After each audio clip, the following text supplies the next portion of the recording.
विनोद जी को आज मैंने विशेष तौर पर कहा कि हमारे कार्यक्रम में रहें। ये गोपनीयता मैंने इनको बताई नहीं कि आज मैं किस वजह से इनको अपने कार्यक्रम में बुला रहा हूं। दरअसल ये कानपुर से बिलोंग बिलोंग करते हैं और कानपुर इनका गृह जिला भी है। मैं गलत तो नहीं कर रहा विनोद जी? नहीं, बिल्कुल ठीक कह रहे हैं। और ये वो इलाका है जहां पे कि इस बार वोट पड़ने वाले हैं। तो मैं कह सकता हूं विनोद जी इस इलाके के अपने वोटर भी हैं, हालांकि वोटर तो नोएडा में डालते, लेकिन तो आपको क्या लग रहा, ये जो कानपुर के आसपास का इलाका है या जो पूरा का पूरा बेल्ट है, इस बेल्ट में जहां ये कहा जा रहा कि भाई जाट भी साथ नहीं है, ओम प्रकाश राजभर और दूसरी पिछड़ी जातियां भी साथ नहीं है, अखिलेश यादव की जो यादव जाति वो इनके साथ है, मुसलमान उतनी संख्या में नहीं है। तो जो बात आनंद जी कह रहे हैं कि आप उससे सहमत हैं, कि आपको लग रहा है कि ये किला बचा ले जाएंगे वो? देखिए आशुतोष जी, मैं लंबे समय तक कानपुर में अपने कल्याणपुर क्षेत्र का वोटर रहा हूँ। बाद में मैंने अपना, जब मैं लखनऊ में था तो मैंने अपना वोट लखनऊ करवाया। उसके बाद मेरठ में भी रहा मैं वोटर, और नोएडा में भी। अब नोएडा में हूँ, जब जहाँ रह रहा हूँ।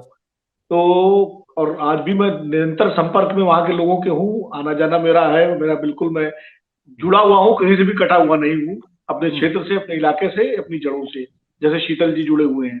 मतलब चुनाव लड़ तो सकते हैं कभी भी आप यहाँ? हाँ, अगर मुझे कभी चुनाव लड़ना हो, मान लीजिए कभी सोचूं मैं, तो मैं निश्चित रूप से कानपुर ही जाऊंगा भैया। अपने घर पे मैं नोएडा से नहीं लड़ हाँ, पाऊंगा।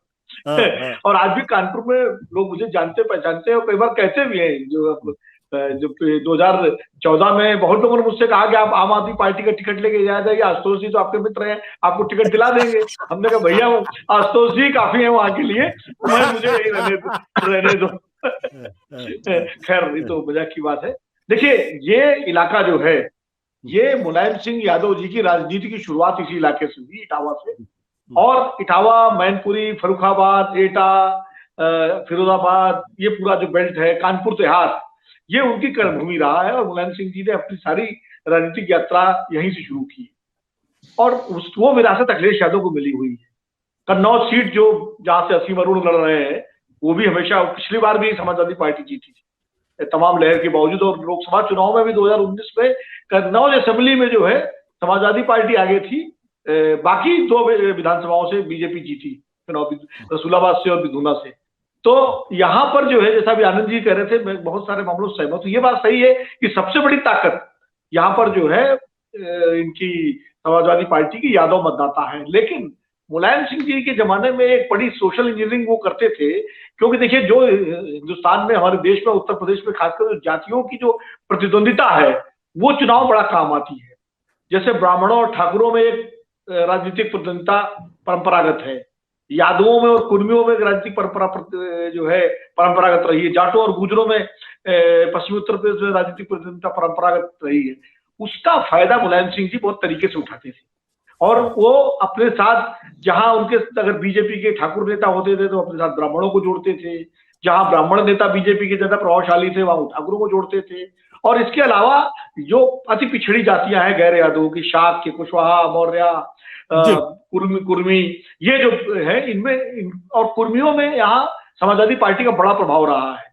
वो चाहे यहाँ तक धनीराम वर्मा जैसे जो लोध नेता थे, जो उनके बीच में प्रभाव रहा। तो कुल मिलाकर के मुलायम सिंह यादव ने अम्ब्रेला बनाया हुआ था यादवों के साथ, क्योंकि मुस्लिम यहाँ उतरे नहीं है जिस तरह की पश्चिमी उत्तर प्रदेश में या फिर आगे पूर्वांचल में आपको मिलेंगे। तो जी, यहाँ उन्होंने इस तरह से वो अपनी सफलता की कहानियां करते रहे, और हमेशा ताकत उनको यहाँ से मिली। और जब भी मुलायम सिंह चुनाव में उनकी राजनीतिक स्थिति खराब हुई है, 1991 हो या उसके बाद हो, सबसे खराब स्थिति तो उनकी 1991 में थी, तब भी इस बेल्ट में उनको सीटें मिली थी। ये स्थिति थी। पिछले चुनाव में स्थिति ये हुई कि वो जो अम्ब्रेला जो बनाया करते थे मुलायम सिंह जी, वो बिखर गया था 2-3 कारणों से। एक तो तमाम सारी पिछड़ी जातियां, गैर यादव जातियां, जिनकी राजनीतिक महत्वाकांक्षाएं बढ़ गई थी, वो चली गई थी बीजेपी के साथ। अब ये जो बघेल, एसपीएस बघेल, जो अखिलेश के खिलाफ चुनाव लड़ रहे हैं, ये कभी मुलायम सिंह यादव के पीएसओ हुआ करते थे। और उसके बाद मुलायम सिंह यादव ने इनको आगे बढ़ाया और समाजवादी पार्टी से ये चुनाव जीते, लड़े कई बार, फिर बीएसपी में जी, चले गए, उसके बाद बीजेपी में आए। तो ये कॉम्बिनेशन टूट गया था, नंबर एक। नंबर दो, उस समय परिवार में इतना जबरदस्त झगड़ा था कि पूरी पार्टी में वर्टिकल डिवीजन था, जिले जिले स्तर तक, गांव गांव के स्तर तक। कौन अखिलेश के साथ रहेगा, कौन जी, शिवपाल के साथ जाएगा, रामगोपाल जी के साथ तो क्या, मुलायम सिंह क्या करेंगे, क्या कहेंगे।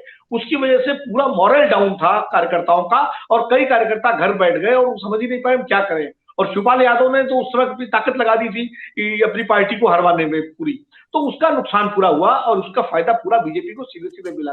इस बार परिस्थितियां बदली हुई हैं, इस बार परिवार एक है, पार्टी में एकजुटता है, शिवपाल जी पूरी तरह से आ चुके हैं, रामगोपाल जी सक्रिय हैं, तो एक तो परिवार पूरा एकजुट है। मुलायम सिंह जी की इस पर आज उन्होंने करेल में मीटिंग भी की और उन्होंने वोट भी मांगा, तो एक उनकी इमोशनल अपील भी आज हुई है लोगों के नेताजी, तो एक तो इमोशनल अपील। दूसरा एक चीज मैं बताऊं आपको, यादव बेस जरूर है यहाँ पर समाजवादी पार्टी का, लेकिन गैर यादवों में भी मुलायम सिंह यादव के प्रति एक सहानुभूति और एक प्यार है।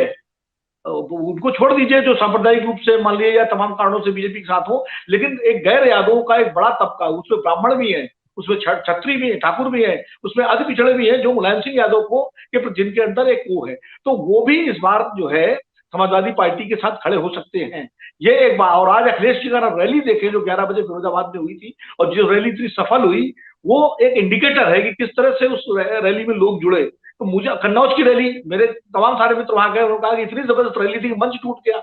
अब देखिए इतनी भीड़ हो गई, तो ये कहीं ना कहीं संकेत है कि ये जो गढ़ है अखिलेश यादव का, ये गढ़ जो है अखिलेश यादव अपना बचाने की पूरी कोशिश करेंगे और इसमें कामयाब भी हो सकते हैं। लेकिन एक बात मैं जरूर कहूंगा कि जो पिछले 2 चरणों में भारतीय जनता पार्टी को हम लोग एक तरह से अपना निष्कर्ष निकाल रहे हैं सारे लोग कि बहुत उसकी स्थिति अच्छी नहीं रही है, यहाँ वो लड़ेगी।